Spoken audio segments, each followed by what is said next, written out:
What's up, guys? Welcome to my channel, Kinley Auto. I'm gonna talk about something real quick, okay? Something the mechanic just told me. I didn't really realize that. But tell me why Ford have the secondary fuel pump right on top of the spark plug.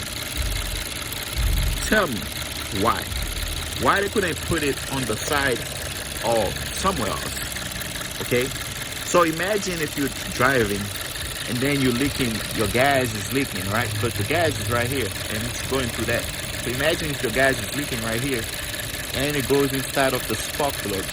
You know what could happen? That thing could usually just explode. You know what I'm saying? Like explode, like fire.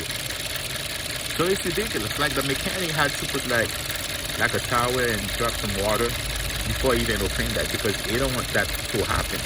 So tell me why Ford think that was a smart thing to do.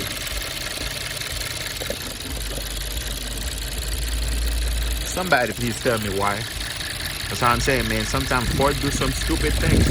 Just like they put the water pump right inside of the engine and you gotta go to the timing chain to change it. It's ridiculous.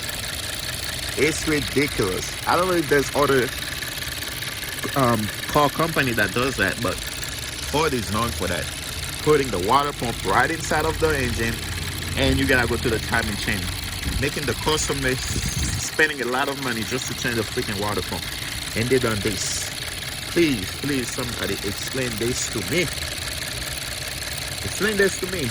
It doesn't make no sense, y'all. If you guys wanna comment, man. Let me know what you guys think. And let me know why you think they do that, because it's ridiculous. Make sure you guys like, subscribe, comment. I'm out, y'all. I'm out. Thank you, Ford.